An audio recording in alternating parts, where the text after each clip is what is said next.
आप भी passenger ship या तो क्रूज शिप ज्वाइन करना चाहते हैं और आपको उसके बारे में कुछ भी नहीं पता, तो इस वीडियो में हम लोग वही जानेंगे क्रूज शिप में कैसे ज्वाइन कर सकते हैं, क्या कोर्स होते हैं, कितनी सैलरी मिलती है, कौन कौन सी कंपनी है जो इंडियंस को हायर करती है क्रूज शिप के लिए। तो चलिए देखते हैं। ठीक है, जैसे मर्चेंट नेवी में 3 डिपार्टमेंट होते हैं मेजर, वैसे क्रूज शिप में भी मेजर 3 डिपार्टमेंट होते हैं। एक होता है डेक डिपार्टमेंट, दूसरा होता है इंजन डिपार्टमेंट, तीसरा होता है गैली डिपार्टमेंट। कार्गो शिप में क्या होता है कि गैली डिपार्टमेंट सबसे छोटा होता है, उसमें 2 ही लोग से 3 लोग, एक लोग कहीं कहीं कंपनी में काम करते हैं, लेकिन इसमें पैसेंजर शिप में सबसे बड़ा वही होता है गैली डिपार्टमेंट। और इसमें डेक डिपार्टमेंट, इंजन डिपार्टमेंट जितने वहां रहते हैं उससे कुछ ज्यादा ही इसमें रहते हैं, लेकिन जो है कंपेयर टू गैली डिपार्टमेंट बहुत कम रहते हैं, क्योंकि गैली डिपार्टमेंट इसका पैसेंजर जैसे जानते हैं क्रूज शिप है पैसेंजर शिप, तो उसमें मेनली पैसेंजर्स रहते हैं। कार्गो शिप में हम लोग एक जगह से दूसरा कार्गो लाते हैं, उसमें मेन पैसेंजर मतलब आदमी जो है एक जगह से दूसरे ज्यादा जगह ले जाते हैं, तो उसमें जो है रिस्क भी ज्यादा रहता है, इसलिए सैलरी भी कुछ जो है कंपेयर ऑलमोस्ट सेम रहता है, लेकिन थोड़ा से ज्यादा कहीं कहीं देखा गया है। तो मेन जैसे अगर डेक या इंजन डिपार्टमेंट आपको ज्वाइन करना है तो सेम वही, अगर रेटिंग में ज्वाइन करना है तो रेटिंग करके जा सकते हैं। क्रू में रेटिंग्स में अगर ऑफिसर बनना है तो डीएनएस करके जाइए, या बीएससी नॉटिकल साइंस करके जाइए, या बीटेक इन मरीन इंजीनियरिंग करके डेक साइड में जा सकते हैं। वैसे ही सेम इंजन रूम में भी है, आपको अगर रेटिंग में ही जाना है तो जीपी रेटिंग करके जाइए, और इंजीनियर में जाना है तो आपके पास एक ऑप्शन है बीटेक मरीन करके जाइए, या तो फिर बीटेक जिनका हो गया जीएमई का उनका कोर्स करके जाइए, या तो ईटीओ का भी कोर्स करके जा सकते हैं, जिसका बीटेक इलेक्ट्रॉनिक वगैरह में हुआ है तो ईटीओ का कोर्स कर लीजिए, उसके बाद में जा सकते हैं पैसेंजर शिप में। लेकिन कंपेयर टू कार्गो शिप और पैसेंजर शिप में दोनों में कंपेयर किया जाए तो जो इंडियन ऑफिसर्स हैं और पैसेंजर शिप में जो ऑफिसर है वो देखा जाए इंडियन ऑफिसर बहुत कम है अभी दोनों में। कार्गो शिप में तो इनका बोलबाला है, कार्गो शिप में बहुत डिमांड है, बहुत सारे हैं, लेकिन जो पैसेंजर शिप में उसमें अभी कंपेयर टू इसके बहुत कम है अभी ऑफिसर। क्रू में देखा जाए तो क्रू में तो है उनका जो है काफी है, क्रू में चाहे डेक में पकड़ लो, इंजन में ले लो या गैली में ले लिए, तो उसमें तो है काफी, लेकिन ऑफिसर्स बहुत कम है अभी। ऐसा नहीं कि नहीं लेते हैं लेकिन बहुत कम है, तो आप जो है अभी ट्राई करेंगे तो हो सकता है आपका, तो आपको थोड़ा सा एफर्ट लगाना पड़ेगा अगर ऑफिसर में जा रहे हैं उधर तो पैसेंजर शिप में। तो मेजर जाने के लिए हम बता दिए डेक इंजन। मेन गैली डिपार्टमेंट होता है सबसे बड़ा, क्योंकि उसमें आदमी रहेंगे, उनको खाना, उनको फिर रहना, उनकी साफ सफाई, बहुत सारी चीजें उसमें आ जाती है। तो पैसेंजर शिप में मेजर होता है कुकिंग डिपार्टमेंट हो गया, जो खाने का डिपार्टमेंट हो गया, रेस्टोरेंट मान लीजिए, जो आदमी रहेगा तो ब्रेकफास्ट लंच डिनर तो करेगा ही करेगा, उसके अलावा भी कुछ स्नैक्स वगैरह हो गया वो तो खाएंगे, ठीक है। उसके लिए बहुत एक मेजर जो है पोर्शन है उसमें पैसेंजर शिप में, तो वहां रहते हैं। अब मेनली उनका काम ही वही है, तो पैसेंजर को एक दूसरे से जगह दूसरे से ले जाना, कहीं कहीं तो घूमने के लिए जाते हैं बंदे, तो उनका काम ही मेन वही है। तो जैसे इसमें कार्गो ले जाते हैं उसमें पैसेंजर जाते हैं, लेकिन उनका जो है सेफ्टी कल्चर देख लीजिए और खाने का देख लीजिए, बहुत डिफरेंट है उसमें कंपेयर अगर कार्गो से करेंगे तो, और उसमें जो है डिमांड भी ज्यादा रहती है। तो अगर आप पैसेंजर ज्वाइन करना चाहते हो तो मेजर पैसेंजर में जो डिपार्टमेंट होते हैं वो देख लेते हैं। एक तो आपका गैली डिपार्टमेंट हो गया मेन कुकिंग का। देखिए मेन जो है डेक और इंजन जो है तो सेम ही रहते हैं, कार्गो शिप में रहते हैं, लेकिन इसमें अलग रहता है। तो हम पैसेंजर शिप की बात करें तो आज यही देखेंगे हम लोग। क्रूज शिप में मेन होता है गैली डिपार्टमेंट, उसमें जो होता है होटल मैनेजमेंट, तो उसमें फूड एंड बेवरेज में है, उसमें आगे आपके वेटर आगे, वेट्रेस आगे, शेफ आगे, बार्थनर आगे, ये हो गए। और दूसरा हाउस कीपिंग हो गया, केबिन की साफ सफाई रख रखाव रेख देख वो हो गए, ठीक है। लॉन्ड्री मैन हो गए, इसमें फ्रंट ऑफिस और रिसेप्शन के बंदे चाहिए उसमें, तो वहां भी वैकेंसी रहती है। इंटरटेनमेंट अगर आदमी है तो उनको इंटरटेनमेंट चाहिए, तो इंटरटेनमेंट के लिए भी वहाँ पे म्यूजिशियन रहते हैं, डांसर रहते हैं, एक्टिविटी स्टाफ रहते हैं, और उसमें स्पा रहता है, सलून स्टाफ रहते हैं, जिम ट्रेनर भी रहते हैं, तो जो जिम वाले हैं वो भी जा सकते हैं। सिक्योरिटी डिपार्टमेंट एक होता है, सिक्योरिटी के लिए भी भाई इतने लोग हैं तो कुछ झगड़ा ना हो, कुछ और कहीं गलत एंट्री ना हो लोगों की, तो इसलिए जो है बॉडी गार्ड भी रखे रहते हैं, तो सिक्योरिटी गार्ड भी रहते हैं। अगर आपकी बॉडी शॉडी अच्छी है तो जा सकते हैं आप इसमें। और डिपार्टमेंट होते हैं, एक मेडिकल का होता है, जैसे डॉक्टर्स रहते हैं, नर्सेस रहती है, क्योंकि इतने बड़े क्रूज शिप में इतने पब्लिक है तो किसी न किसी कुछ दिक्कत हो सकती है, तो इसके लिए डॉक्टर्स भी रहते हैं, नर्स रहते हैं, बाकायदा हॉस्पिटल रहता है वहाँ एक डिपार्टमेंट। कार्गो शिप में तो एक छोटा सा रूम रहता है, उसमें हॉस्पिटल लिखा रहता है, छोटा मोटा इक्विपमेंट रहता है, और कोई अलग से डॉक्टर नहीं रहते हैं, वो जो ऑफिसर्स रहते हैं उन्हीं को ट्रेनिंग दी जाती है, तो वही रहते हैं। लेकिन पैसेंजर शिप में स्पेशली डॉक्टर्स रहते हैं, उनकी टीम रहती है, नर्सेस रहते हैं, सारे इक्विपमेंट फुल रहते हैं, क्योंकि कोई भी आदमी कुछ भी हो सकता है, बड़े बड़े लोग रहते हैं तो जानते ही भाई उनकी सेफ्टी तो देखना ही पड़ेगा। और उसके बाद में आईटी एंड कम्युनिकेशन सेल्स भी रहते हैं, तो जो बीटेक वगैरह किए हैं आईटी वगैरह में कमांड है तो भी जा सकते हैं, उनकी भी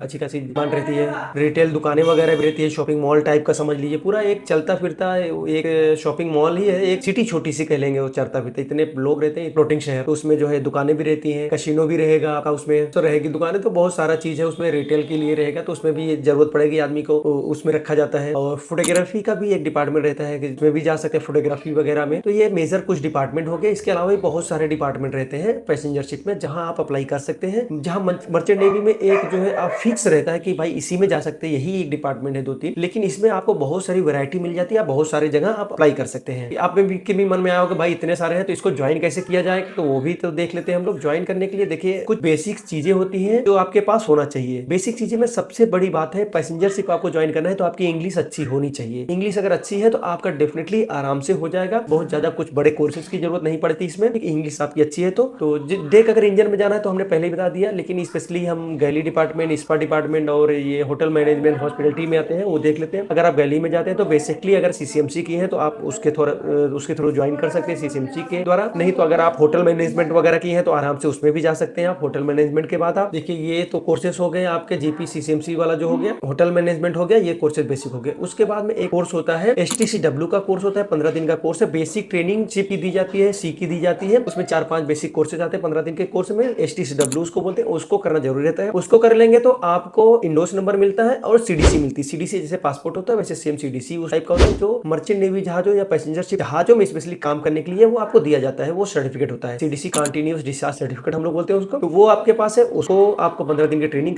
करनी पड़ेगी। उसके बाद एक और ट्रेनिंग होता है, पैसेंजर शिप फेमिलियराइजेशन कोर्स होता है, उसको आपको करना पड़ेगा कि पैसेंजर शिप के बारे में आप फेमिलियर हो जाए। ये चीजें हो गई। उसके बाद आपको डीजी अप्रूव डॉक्टर्स जो होते हैं उनसे आपको एक सर्टिफिकेट चाहिए रहता है, मतलब हम मेडिकली फिट है एक्चुअली में। तो बेसिकली यही काम रहता है जो कंपनी में, जिस भी कंपनी में अप्लाई करेंगे जहां, तो उनका जो प्रोसेस रहता है करने के बाद में आपको पहला काम यही रहेगा, मेडिकल भेजेंगे, मेडिकल अगर फिट है उसके बाद में आपका प्रोसेस आगे किया जाता है। उसके बाद ये सारी चीजें हो गई तो तब आप जो है पैसेंजर शिप में आप अप्लाई करने के इस्बल है। अप्लाई करने के नीचे लिस्ट देते हैं 8-10 कंपनियों के, वहां आप डायरेक्टली अप्लाई कर सकते हैं। उनकी वेबसाइट पे जाइए, डायरेक्ट आप अप्लाई करिए। और बहुत जगह जो है ऑफलाइन उनके एजेंसीज हैं, आर्टिफिशियल कंपनी है जो भेजती है, तो आप डायरेक्टली ऑफिस में भी विजिट कर सकते हैं और वहां भी जा सकते हैं। और आजकल तो ज्यादा यही है कि आप जो है ऑनलाइन अप्लाई कर दीजिए। उनका जो प्रोसेस है, अगर उनके हिसाब से आप फिट बैठते हैं तो आपको कॉल आएगा, उसके बाद में इंटरव्यू के लिए आपको बुलाया जाएगा। इंटरव्यू होगा, उसके बाद में आपका इंटरव्यू क्लियर करेंगे, डॉक्यूमेंट वेरीफाई होगा, डॉक्यूमेंट वेरीफाई होगा, उसके बाद में वो लोग लेटर दे देंगे। जैसे अवेलेबिलिटी रहेगी वो आपको शिप में भेजेंगे जॉब के लिए आपको। ये मोटा मोटा हो गया है। कंपनियों के नाम हम बता देते हैं और उनकी वेबसाइट भी दे देंगे, तो आप डायरेक्ट जाके गो थ्रू कर सकते हैं, उनको चेकआउट कर सकते हैं। जैसे सबसे एक नंबर पर वर्ल्ड में पूरी दुनिया में है जो पैसेंजर शिप में आता है, वो है कार्निवल क्रूज लाइन है, ये यूएसए की कंपनी है। दूसरा है रॉयल कैरेबियन इंटरनेशनल, ये भी यूएसए की कंपनी है। तीसरा है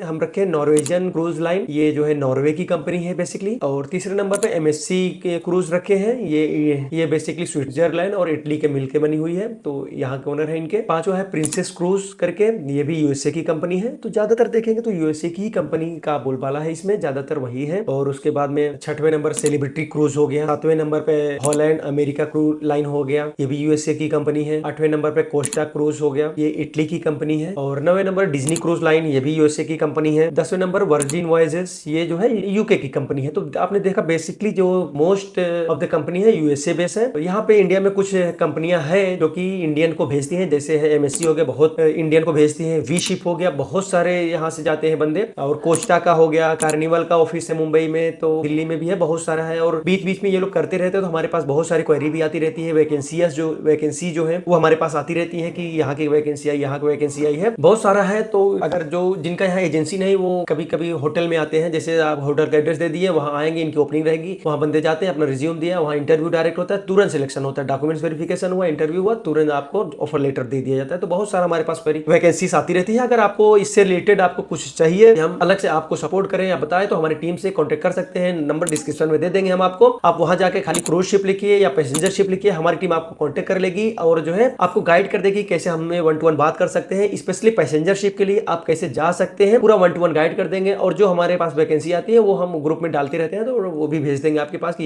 ये वैकेंसी आ रही है, अभी ओपनिंग है यहाँ पे। जो कंपनी को ओपनिंग रहती है, तो बहुत सारी है कंपनियां जो हमारे पास भेजती रहती है कि हमारे पास ओपनिंग है, कोई बंदा हो तो भेज दीजिए, तो हम सपोर्ट कर देंगे अगर आप जाना चाहते हैं। तो ये मोटा मोटा है कि पैसेंजर शिप में कैसे जाया जा सकता है। और हाँ, एक मोटा मोटा देख लेते हैं इनकी सैलरी क्या रहती है। बेसिकली सैलरी 100% तो नहीं, लेकिन एक आपको आइडिया लग जाएगी कि नॉर्मल सैलरी क्या रहती है अराउंड। तो हम डेक डिपार्टमेंट स्टार्ट करते हैं। डेक डिपार्टमेंट जैसे आपको पता है सबसे ऊपर कैप्टन रहते हैं, तो कैप्टन की सैलरी 15 से 20 हजार डॉलर तक होती है। सबकी अलग अलग है, डिपेंड करता है आप किस कंट्री से है, कौन सी कंपनी का जहाज आपका है, कितना बड़ा वो जहाज है, कैसा वॉइस है, बहुत सारा डिपेंड करता है। तो एक मोटा मोटा हम बता रहे हैं आपको। तो कैप्टन की सैलरी 15 से 20 हजार डॉलर के आसपास है। एडिशनल कैप्टन उसमें रहते हैं तो 10 से 15 हजार के बीच में उनका हो सकता है। चीफ ऑफिसर रहते हैं तो उनका मैक्सिमम तो 8 से 10 हजार डॉलर तक रहता है। तो इंडियन मनी में अगर कन्वर्ट करें अगर कैप्टन की, तो 16 से 20 लाख के आसपास पकड़ लीजिए सब मिला के। ये बेसिक हो गया आपका। और उसके बाद में चीफ ऑफिसर की बता दिया। सेकंड ऑफिसर की भी सैलरी यही 4 से 6 हजार डॉलर के बीच में रहती है। उसके बाद थर्ड ऑफिसर आते हैं। थर्ड ऑफिसर की सैलरी 2500 से 3.5 साढ़े 4 हजार डॉलर तक रहती है। ये पर मंथ की बात करें। एबीस जो रहते हैं, एबीस की सैलरी 1200 से 1800 2000 डॉलर तक रहती है। और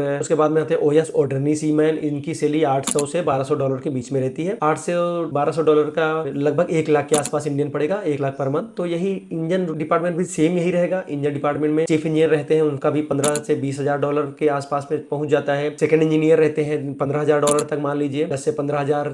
थर्ड इंजीनियर हो गए 6 से 10,000 के बीच में। फोर्थ इंजीनियर हो गए 3 से 5,000 $6,000 के बीच में। और वही फोर्थ इंजीनियर हो गए, उनकी सैलरी 2.5 3 से 4.5 के बीच में होती है। ईटीओ रहते हैं इसमें, ईटीओ जो हमने आपको बताया था, ईटीओ की सैलरी 3,000 से 8,000 $7,000 तक पर मंथ जाती है। तो वेरी करता है आप कितने पुराने हैं, कितने एक्सपीरियंस आपका है, तो ये सब भी डिपेंड करता है। उसके बाद में मोटरमैन आते हैं, वाइपर आते हैं, ट्रेनिंग वाइपर आते हैं, उनकी सैलरी भी वही मोटरमैन की $1,200 से $1,800 के बीच में वेरी करती है। और ट्रेनिंग वाइपर वगैरह गए तो $800 से $1,200 के बीच में। ये तो डेक इंजन का हो गया। और उसके बाद में हम गैली डिपार्टमेंट, फूड डिपार्टमेंट जो मेन वही है, फूड प्रोडक्शन जो गैली का हेड होता है, शेफ बोलते हैं, उनकी सैलरी $4,000 से $7,000 के बीच में रहती है। उसके बाद में chief cook, chief sauce chef जो रहते हैं, उनको असिस्टेंट एग्जीक्यूटिव शेफ कहते हैं, उनकी सैलरी $2,000 से $3,500 के बीच में रहती है। एफबी रेस्टोरेंट मैनेजर जो रहते हैं $2,500 से $3,500 के बीच में उनकी सैलरी पकड़ लीजिए। हाउस कीपिंग जो रहता है $800 से $1,200 $1,300 के बीच में उनकी रहती है। रिसेप्शन वगैरह वाले जो रहते हैं $1,200 से $2,000 $2,500 के बीच में रहती है। डिपेंड करता है किस टाइप के शिप पे आपने काम किया, कितना एक्सपीरियंस हो गया है। एक मोटा मोटा बता रहे हैं। इंटरटेनमेंट का डिपार्टमेंट जो रहता है, स्पा बार वगैरह, तो 1,000 से 2,000 $2,500 के बीच में इनकी सैलरी हो सकती है। मेडिकल जो डॉक्टर्स रहते हैं तो $5,000 से $10,000 के बीच में इनकी सैलरी हो सकती है। और नर्सेस वगैरह जो है $2,500 से $4,000 $4,500 के बीच में इनकी सैलरी रहती है। और रिटेल शॉप वगैरह जो है 1,000 से 2,000 के बीच में हो गया। शॉप में जो बैठते हैं उनका भी 1,000 से 2,000 के बीच में मोटा मोटा पकड़ लीजिए। फोटोग्राफी जो वगैरह करते थे 1,000 से $1,500 के बीच में इनकी सैलरी रहती है। मतलब कि अगर $1,000 पकड़ ले तो इंडियन मनी अभी 86 पड़ रहा है, 86,000। तो उसके बाद में गैली में क्या होता है, अलग से बहुत आपको पैसा मिलता है। जैसे जो वेटर वगैरह रहते हैं, जो केबिन क्रू रहते हैं, उनको अलग से सैलरी नहीं, सैलरी के अलावा भी उनको टिप वगैरह मिलता है, जो कि सैलरी से बहुत ज्यादा। कभी कभी हमारे कुछ जानने वाले हैं जिनसे हमारी बात होती है तो वो बताते हैं जैसे हमारा $3,000 सैलरी है, सैलरी के अलावा $5,000-6,000 कभी कभी वो लोग टिप मनी उठा लेते हैं। ठीक है, तो फेस्टिवल पड़ रहा है, क्या पड़ रहा है, उससे बहुत फर्क पड़ता है। और खाने का देखा जाए तो